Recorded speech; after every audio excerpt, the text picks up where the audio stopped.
하나님 감사합니다. 내가 내 자신을 돌아보아도 평생을 교회에 다니며 신앙생활하고 말씀을 읽었음에도 하나님에 대해 여전히 무지하고 하나님 뜻과는 무관하게 살아가는 탕자와도 같은 인생이었는데, 그럼에도 그런 나를 사랑한다 말씀하여 주시고 내 형편이 어떠하든지 있는 모습 그대로 받아주시고 품어주시는 하나님 사랑과 은혜에 감사드립니다. 이런 놀라운 은혜를 받아놓고도 우리는 가까운 이웃들조차도 품지 못하고 나와 맞지 않으면 너무나 쉽게 정죄하고 내 편이 아니면 손가락질하며 비판하기도 했습니다. 저마다의 신념이 이제는 다 옳은 것이 되어버린 문화 속에서 참 진리와 참 올바름을 알지 못하고 자기 주장을 하며 나와 같은 주장을 하는 사람들끼리 모여서 집단의 힘으로 자기 주장을 하려고 하기도 합니다. 혼자가 두려워서 집단에 속하고 싶기도 하고 목적을 이루기 위해 다수의 힘을 빌리기도 합니다. 그것이 올바름이라면 지혜이고 선한 방법이요 영향력으로 나타나겠지만 그저 내 뜻 이루고 내 탐욕을 이루기 위해 집단을 이용하고 사람들을 모아 세력화하려는 악한 방법으로 나타날 때도 있음을 보게 됩니다. 2000년 전 십자가에 못 박으라고 감정으로 외치고 선동당에 외쳤던, 자기들 스스로도 어떤 일인지 모른 채 그저 집단 속에서 벗어나거나 소외당하지 않기 위해 또 내 이익과 유익을 놓치지 않기 위해 올바름이 아니라 내 편, 우리 편의 주장을 외치는 것에만 몰두한 그런 무지와 안타까움이 오늘날에 더 이상 드러나지 않도록 우리 각 사람 마음 중심에 선한 분별력을 더하여 주옵소서. 오늘 헌법재판소의 판결 앞에서도 동요하지 않고 감정으로 대응하는 것이 아니라 주어진 질서와 권위와 위임 속에서 수용하고 받아들이며 이후를 함께 고민하고 분열과 또 다른 폭력과 갈등이 아닌 일치를 향해 하나됨을 향해 나아가는 선한 발걸음들이 되게 하옵소서. 산불 피해의 교훈처럼 초반에 잡게 하시고 악한 세력이 확산되지 않도록 주여 지켜 보호하여 주옵소서. 사람의 소리가 예수님을 십자가에 못 박히도록 내어줌이 되는 오늘의 이 성경 표현을 보면서 우리가 입술로 내뱉는 말들과 외침이 결국 나에게로 돌아온다는 것을 알게 하시고, 그럼에도 우리 주님은 우리를 품으시고 용서하시며 구원의 은총을 베푸신다는 것을 알며 그 은혜의 초대에 우리가 믿음으로 순종함으로 반응하게 하옵소서. 하나님, 우리 믿음의 공동체 안에 수많은 환자와 연약한 자들이 있습니다. 나이 들어가면서 몸이 약해지고 병원에 가야 하는 것이 자연스러운 현상이기도 하지만 바라기는 큰 질병에 걸리거나 사고당하지 않도록, 넘어지지 않도록 주님 지켜주시고 보호해 주시기를 원합니다. 우리 집사님의 손녀가 20대 젊은 나이에 당뇨 합병증으로 괴로워한다며 기도 부탁을 해왔습니다. 하나님, 정확하게 진단받게 하시고 올바른 치료와 처방으로 속히 건강 회복하게 하여 주옵소서. 이제는 노년의 질병이 중장년에게도 나타나고 있고 심지어 가장 건강해야 할 젊은 청년들에게조차 발병하게 되는 것을 보면서 우리가 기도하는 것과 함께 건강을 관리하고 주님 주신 소중한 생명을 잘 이어가는 데에도 힘쓸 수 있는 지혜를 갖게 하옵소서. 하나님, 치료 중인 성도님들, 회복 중인 성도님들, 이들 모두에게 주의 손으로 친히 안수하여 주시고 치유하여 주옵소서. 하나님, 산불과 또 지진으로 피해당한 그 안타까운 현장에 도움의 손길과 온전한 회복이 이루어질 수 있도록 주의 자비와 긍휼을 베풀어 주시옵소서. 하나님, 내일 토페십이 있습니다. 매월 첫 번째 토요일 온 가족이 모여서 한 달의 삶을 주님께 내어드리고 주님 주시는 은혜를 간구하는 그런 신앙 공동체를 이루고자 함께 모여 찬양하며 또 말씀 앞에서 결단하고자 하오니 그 발걸음들을 인도하시고 우리가 이 시대 문화 앞에서 믿음의 가정을 지키고 이루어가는 데 더욱 힘쓰게 하옵소서. 또한 내일 세례 입교 문답과 주일 오후 세례 입교식이 있습니다. 회중 앞에서 자신의 신앙을 고백하고 확인받으며 한 공동체로서 세움받으며 또 평생 주님과 함께 살고자 다짐하고 약속하는 자리이오니 온 가족과 온 공동체가 함께 기뻐하게 하시고 특별히 다음 세대 우리 미중국 자녀들의 신앙이 더욱 세워져가는 기회가 되게 하옵소서. 이 새벽에도 주님께 모든 마음의 간구와 또 예물을 올려드리오니 주님 일일이 헤아려 주시고 기뻐 흠양하여 주시옵소서. 말씀 앞에 세워주셨사오니 이 시간 말씀 속에서 하나님의 은혜 또한 발견케 되게 하여 주시옵소서. 함께 하실 성령님을 의지하오며 예수님의 이름으로 기도드립니다. 아멘. 오늘 말씀은 누가복음 23장입니다. 23장은 예수님이 신문당하시는 것과 가상칠언 중 세 가지 말씀 그리고 돌아가시는 내용이 나옵니다. 먼저 빌라도 앞에서 신문당하는 모습을 볼까요? 우리 1절부터 7절까지를 읽습니다. 무리가 다 일어나 예수를 빌라도에게 끌고 가서 고발하여 이르되 우리가 이 사람을 보매 우리 백성을 미혹하고 가이사에게 세금 바치는 것을 금하며 자칭 왕 그리스도라 하더이다 하니 빌라도가 예수께 물어 이르되 내가 유대인의 왕이냐 대답하여 이르시되 내 말이 옳도다. 빌라도가 대제사장들과 무리에게 이르되 내가 보니 이 사람에게 죄가 없도다 하니 무리가 더욱 강하게 말하되 그가 온 유대에서 가르치고 갈릴리에서부터 시작하여 여기까지 와서 백성을 소동하게 하나이다. 빌라도가 듣고 그가 갈릴리 사람이냐 물어 헤롯의 관할에 속한 줄을 알고 헤롯에게 보내니 그때에 헤롯이 예루살렘에 있더라. 예수님을 향해 무리들이 고발하는 내용을 보십시오. 2절에 보니 백성을 미혹한다 하지요. 세금을 내지 않게 하고 자기 자신 스스로 왕이라 말한다고 합니다. 이것이 고발의 내용이죠. 여기서 미혹한다는 말의 뜻은 유혹하다, 잘못된 길로 인도하다, 타락시키다 이런 뜻입니다. 참 진리이신 예수님을 향해 진리가 아닌 사람이라고 지금 고발하고 있는 거죠. 다음으로 세금을 내지 말라고 했던 것은 억지에 가깝죠.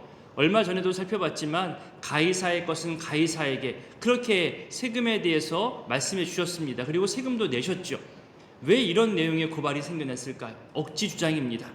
마지막으로 스스로 왕이라고 말했다는 건데요. 예수님은 그동안 정치적 메시아로 대하려는 그런 사람들을 일부러 피했습니다. 하나님 나라의 복음을 선포하는 데 더욱더 힘써 왔습니다. 그러니 이 구절들에서 짐작할 수 있는 것은 예수님을 종교범이 아닌 정치범으로 지금 고발하고 있다는 거예요. 종교적 이유만으로는 사형시킬 수 없다는 것을 알고 로마의 반역을 꾀하는 사람으로 백성을 미혹하고 세금을 내지 않게 하고 자칭 왕이라 주장했다며 정치적 고발을 하고 있는 겁니다. 이 부분을 읽을 때마다 속상한 것은 이렇게 법을 억지로 끼워 맞추듯이 법에 대해서도 알면서 근데 왜 그 법대로는 살지 못할까 하는 그런 생각이 듭니다. 만날 때마다 법이 이렇다, 전통이 이렇다, 질서가 이렇다, 세상이 이렇다 마치 자기가 기준을 잘 아는 것처럼 얘기는 하지만 그 기준대로 살지 못하는 모습을 보면 답답할 때 있잖아요.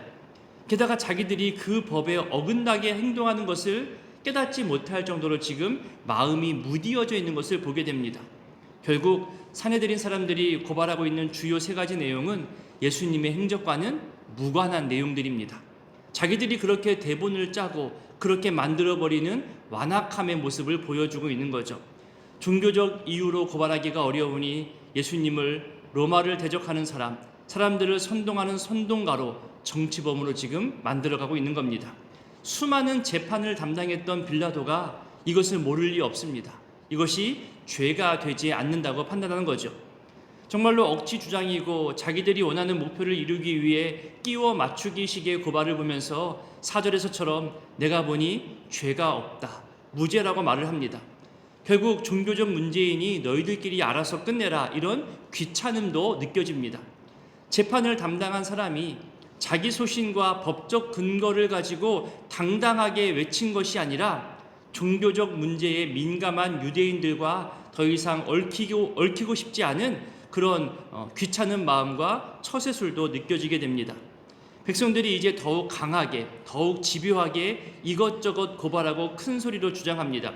여기 5절 마지막에 다시 이 사람이 백성을 소동하게 했다고 말하면서 예수님을 선동가로 말하고 있지요.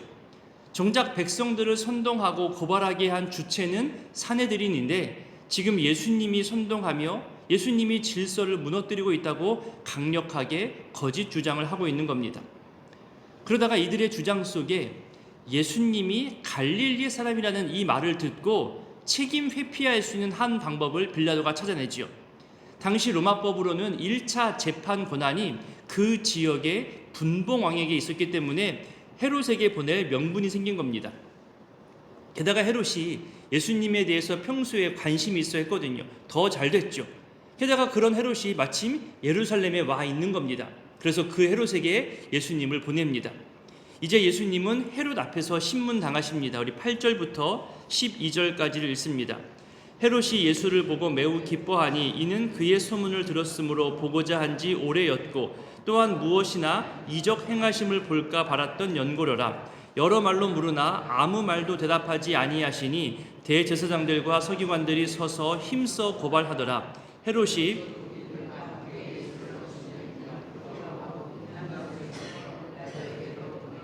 헤롯과 빌라도가 전에는 원수였으나 당일에 서로 친구가 되니라. 헤롯은 자기 아버지나 삼촌들처럼 사람을 죽이는 일에 대해서 주저함이 없는 사람입니다. 게다가 최근에는 세례 요한까지 죽였습니다. 이런 자에게 예수님이 신문당한다는 것은 매우 불리한 일인 거죠. 하지만 그런 포악한 헤롯마저도 예수님에 대해서 어떤 신비한 기적을 보여줄 건지만 기대했고 고발의 내용 중에는 죄가 될 만한 것을 발견하지 못했다면서 희롱하며 다시 빌라도에게 돌려보냅니다. 빌라도가 재차 신문하죠. 우리 13절부터 16절까지를 읽겠습니다. 빌라도가 대제사장들과 관리들과 백성을 불러 모으고 이르되 너희가 이 사람이 백성을 미혹하는 자라 하여 내게 끌고 왔도다. 보라, 내가 너희 앞에서 신문하였으되 너희가 고발하는 일에 대하여 이 사람에게서 죄를 찾지 못하였고 헤롯이 또한 그렇게 하여 그를 우리에게 도로 보내었도다. 보라, 그가 행한 일에는 죽일 일이 없느니라. 그러므로 때려서 놓겠노라. 예수님을 무죄라 말하며 죽일 이유도 없고 죽일 만한 죄도 발견하지 못했으니 그러므로 때려서 놓겠다고 말합니다. 헤롯까지도 언급하면서 더더욱 예수님을 석방하기 위해서 첫 번째 노력을 했음을 이 누가는 알려주고 있습니다. 사내들인과의 관계를 생각하면서 적당한 타협점을 제시했는데 무리들이 더욱 크게 소리 지르며 반대하죠. 자기들이 원하는 목적을 이루기 위해 악에 바친 소리로 외치는 그 정도 지금 큰 소리를 내고 있는 겁니다. 유대인의 절기의 한 관례대로 큰 죄수 한 명을 풀어주는 그런 사면 제도가 있었습니다. 그런데 이 백성들은 예수님이 아닌 바라바를 요구하죠. 우리 18절부터 21절까지 또한 읽어보겠습니다. 무리가 일제히 소리질러 이르되 이 사람을 없이 하고 바라바를 우리에게 놓아 주소서 하니 이 바라바는 성중에서 일어난 밀란과 살인으로 말미암아 옥에 갇힌 자로라. 빌라도는 예수를 놓고자 하여 다시 그들에게 말하되 그들은 소리질러 이르되 그를 십자가에 못 박게 하소서, 십자가에 못 박게 하소서 하는지라. 예수님을 고발한 내용은 정말 아무것도 아닌 것처럼 확연하게 비교되는 바라바의 제목들이 나옵니다. 예수님과 정말로 비교해야 되잖아요. 밀란, 살인, 이것만 봐도 큰 중죄인임을 알 수 있습니다. 이렇게 빌라도가 예수님을 석방하는 데 몇 번이나 시도했다는 것을 누가가 기록한 여러 이유 중에 하나는 이 누가복음이 이방인을 위해 쓰여진 복음서이고 1장에서 표현했던 대로 로마의 고위 관리자인 데오빌로가 1차 독자이기 때문에 같은 관리인 빌라도에 대해서는 조금 더 너그럽게 지금 표현하고 있는 것처럼 보입니다. 동시에 유대인들의 무지와 잘못을 부각시키면서 유대인들의 소리를 표현하죠. 불과 며칠 전만 하더라도 예루살렘에 입성하실 때에 이 무리들은 호산나를 외치며 예수님을 높였습니다. 하지만 자기들이 원했던 정치적 메시아가 아니라는 것을 알게 되었고 거기다가 또 사내들인 공회가 분위기를 만들어가며 이 무리들을 사주했기 때문에 이렇게 돌변하여서 십자가에 못 박으라고 저주의 감정과 악한 모습으로 외치고 있는 거죠. 자기들이 요구하는 것이 옳은 것인지 그른 것인지 이것에 맞는 것인지 생각하기보다는 목적한 것이 이루어질 때까지 계속해서 집단적으로 큰 소리를 외치며 요구하고 있습니다. 자기들이 어떤 선동에 휘말렸다는 것도 모른 채 그저 감정적 집단으로 변해서 억지 주장만 하고 있는 모습인 거죠. 이제 빌라도가 세 번째 예수님 석방을 위해 노력하는 모습이 나옵니다. 우리 22절부터 25절까지를 읽습니다. 빌라도가 세 번째 말하되 이 사람이 무슨 악한 일을 하였느냐?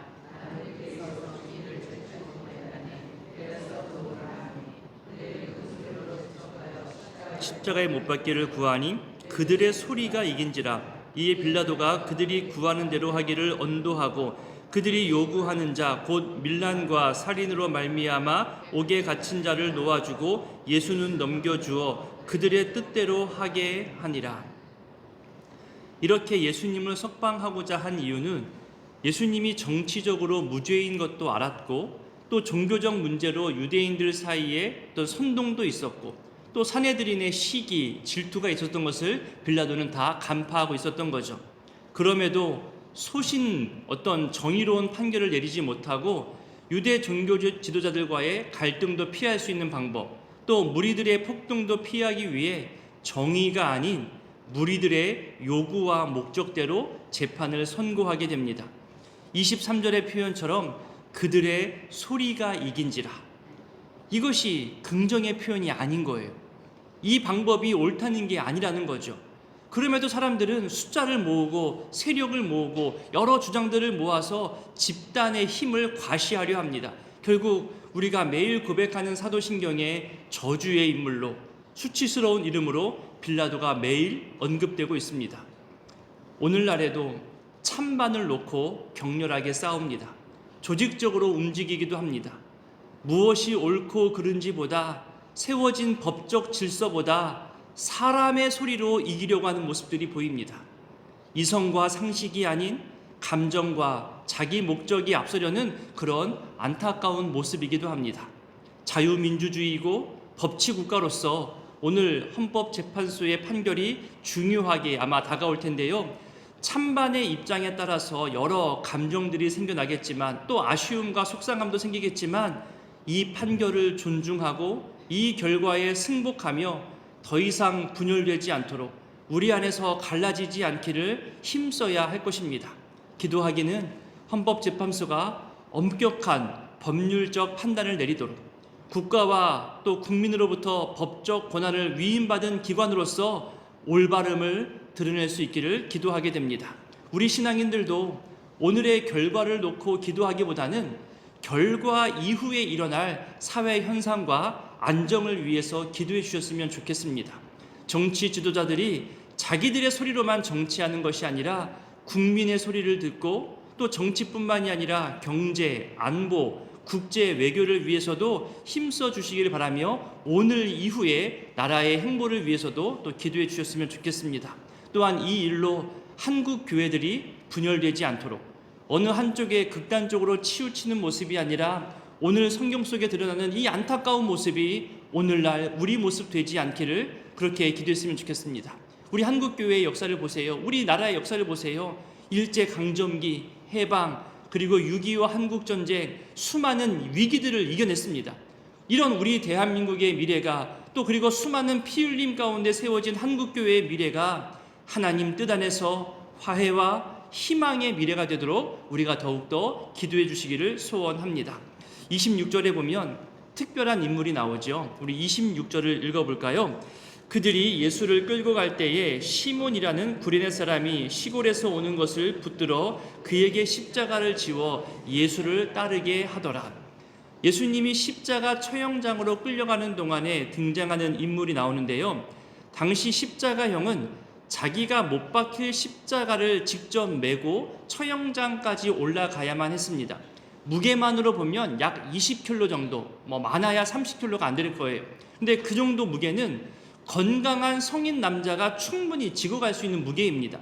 하지만 예수님 밤새 잠 못 자게 이리저리 끌려다니고 그리고 누가는 자세히 기록하지 않았지만 조롱과 괴롭힘, 학대, 채찍질, 여러 매질, 주먹질, 여러 상처와 피 흘림으로 이미 지칠 대로 지쳐있는 예수님이었기 때문에 혼자 힘으로는 이 무게를 감당하기가 어려웠습니다. 그러자 로마 군인은 구레네 사람 시몬을 붙잡듯이 데리고 와서 마치 억지로 예수님의 십자가를 대신 지게 했습니다. 마치 나를 따라오려거든 자기를 부인하고 자기 십자가를 지고 따라오라는 그 말씀이 이렇게 드러나 보이게 됩니다. 우리도 지금 맡겨진 일들과 수고하고 헌신하는 모든 일들이 때로는 억지처럼 보일 때 있지요. 누군가 부탁해서 맡겨진 것도 있겠지요. 하지만 훗날 분명히 예수님 말씀하실 겁니다. 네가 나의 사역에 함께하였구나. 나의 십자가를 함께 지었다는 놀라운 영광과 칭찬을 듣게 될 것을 소망하며 우리 이 십자가 힘써 감당하게 되기를 기도합니다. 교회일 뿐만이 아니라 아버지로, 어머니로, 또 자녀로, 가정에서도 일터에서도 모든 관계와 위치에서 신앙인으로서 십자가의 본을 보이며 살게 되기를 이 구절 또 의지하여서 소원하게 됩니다. 세상은 계속해서 그 십자가 누가 알아주냐고, 그 헌신, 그 수고 도대체 어디서 보상받을 거냐고 그렇게 말하겠지만 하나님은 반드시 기억하시고 헤아리시고 갚아주십니다. 하늘의 상급으로 기록하여 주십니다. 이제 우리 예수님 십자가에 달리시지요. 십자가에서 하신 7 말씀 중에 3가지 말씀이 누가복음 23장에 나옵니다. 찾아 읽어보겠습니다. 먼저 32절부터 34절까지를 읽어봅니다. 또 다른 2 행약자도 사형을 받게 되어 예수와 함께 끌려가니라. 해골이라 하는 곳에 이르러 거기서 예수를 십자가에 못 박고 2 행악자도 그렇게 하니 하나는 우편에 하나는 좌편에 있더라. 이에 예수께서 이르시되 아버지 저들을 사하여 주옵소서 자기들이 하는 것을 알지 못함이니이다 하시더라. 그들이 그의 옷을 나눠 제비 뽑을세. 십자가에서 바라본 이 무리들은 무지함으로 선동되고 또 여러 조롱의 말을 내뱉고 있지만 우리 예수님은 용서를 간구하십니다. 다음으로 십자가 좌우편에 달린 죄수 중에 한 사람을 향하여 하신 말씀인데요. 42절과 43절을 읽습니다. 이르되 예수여 당신의 나라에 임하실 때에 나를 기억하소서 하니 예수께서 이르시되 내가 진실로 내게 이르노니 오늘 내가 나와 함께 낙원에 있으리라 하시니라. 마지막으로 하신 말씀이 나오죠. 44절부터 46절까지를 읽어봅니다. 때가 제6시쯤 되어 해가 빛을 잃고 온 땅에 어둠이 임하여 제9시까지 계속하며 성소의 휘장이 한가운데가 찢어지더라. 예수께서 큰 소리로 불러 이르시되 아버지 내 영혼을 아버지 손에 부탁하나이다 하고 이 말씀을 하신 후 숨지시니라. 아멘. 오늘의 이 말씀들 우리 기억하며 기도하실 때에 드러나지 않고 숨어서 선동하는 사내들인을 보면서 오늘 우리에게도 몰래 숨어서 사람들을 갈라서게 하고 감정적으로 변하게 하고 큰 소리를 내게 하는 숨어있는 악한 자들이 있을 텐데 오늘날 우리에게 더더욱 분별력을 달라고 이 악한 세력들을 구분할 줄 알게 하시고 이 세대를 본받지 말고 하나님의 선하시고 기뻐하시고 온전하신 뜻을 깨달아 아는데 더욱더 힘쓰는 신앙인 되기를 기도하시기 바랍니다. 어떤 위기와 위험이 왔어도 우리는 늘 이겨왔습니다. 견뎌왔습니다. 하나님 손길 의지해서 지금까지 왔습니다. 오늘 이후로도 우리 대한민국과 한국교회가 올바름을 세워가며 하나님 통치 속에서 살아가게 되기를 기도해 주시기를 바랍니다. 주일을 준비하는 손길과 내일 있을 세례 문답 또 입교 문답 그리고 주일에 세례 입교식을 위해서도 기도 부탁드립니다. 함께 주기도문으로 기도하겠습니다. 하늘에 계신 우리 아버지, 아버지의 이름을 거룩하게 하시며 아버지의 나라가 오게 하시며 아버지의 뜻이 하늘에서와 같이 땅에서도 이루어지게 하소서. 오늘 우리에게 일용할 양식을 주시고 우리가 우리에게 잘못한 사람을 용서하여 준 것 같이 우리 죄를 용서하여 주시고 우리를 시험에 빠지지 않게 하시고 악에서 구하소서. 나라와 권능과 영광이 영원히 아버지의 것입니다. 아멘.